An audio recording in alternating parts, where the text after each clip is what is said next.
Bonjour à toutes et à tous. L'action Lotus Bakri en vision hebdomadaire. Lotus Bakri, c'est une société alimentaire belge qui est spécialisée dans les snacks sucrés, dans les pâtes à tartiner et tout ça. Il est présent dans 70 pays. C'est une bonne boîte familiale qui est bien gérée et la tendance long terme, elle est propre haussière. Je vais vous la monter. On va commencer par le mensuel. Voilà. La tendance, elle est propre, hein. Regardez. Hausse, hausse. Et là, c'est la première fois qu'il nous fait une grosse correction comme ça. Donc là, à mon avis, il aurait fallu en profiter ici, dans cette zone. Entre les 8000 et voilà. Mais bon, moi, je dis qu'il n'est pas trop tard.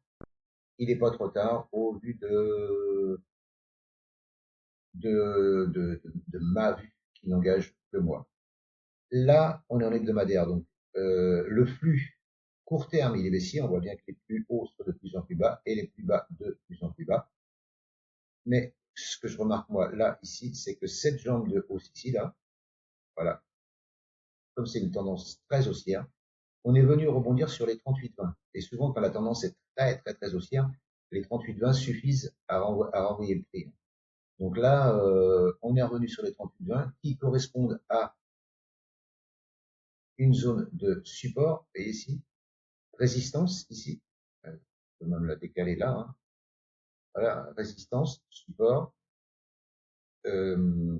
cassé, résistance cassée, support. On vient pullbacker dessus. Donc là, pullbacker dessus, les 38,20. Moi, selon moi, achat au-dessus de 101,40 pour viser à minima les 10,800 et l'ATH à 12,380, 12,580.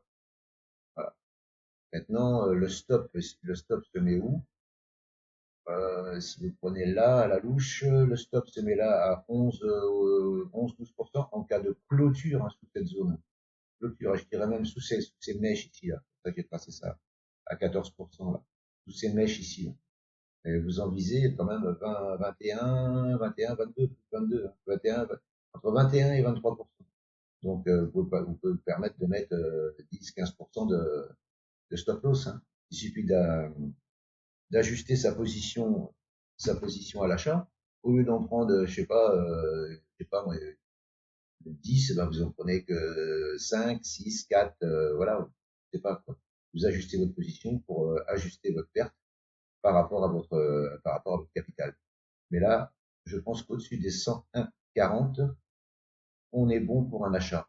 On est bon pour un achat et viser les 10, 800 et le plus haut historique.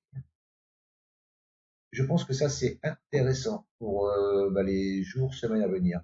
Mais il faut attendre à minima que ça casse en bougie journalière les 101,40, hein. Parce que là, on est en hebdomadaire. Normalement, quand on fait une analyse en hebdomadaire, on attend la clôture hebdomadaire. Vous comprenez bien. Et si vous faites une analyse en journalier, vous attendez la clôture de votre bougie journalière. Donc là, normalement, il faudra attendre en hebdomadaire. Pour les plus pressés, attendre si une bougie journalière casse clôture au-dessus de 101,40, c'est possible d'acheter. Ou alors attendre un pullback. Voilà. Mais je pense que là, il y a une opportunité parce qu'il y a une impulsion et là, il y a une compression. Si cette compression pète vers le haut là, comme elle a fait ici, hein, vous voyez, bon, voilà, c'était une impulsion baissière et une compression avec les plus bas qui restaient à plat, une compression ici, on a pété la compression ici sur cet oblique là, en blanc là, et après, poum, vous avez vu, on a explosé. Et ben là, normalement, d'après mon calcul, ça devrait faire pareil. On casse ici, paf, et après, on explose jusqu'en haut. Ce n'est que ma vision, ce n'est pas un conseil. Je vous remercie de m'avoir écouté et je vous souhaite une bonne journée. Si cette vidéo vous a plu, n'hésitez pas, commentez, partagez, likez et abonnez-vous. Ciao, ciao!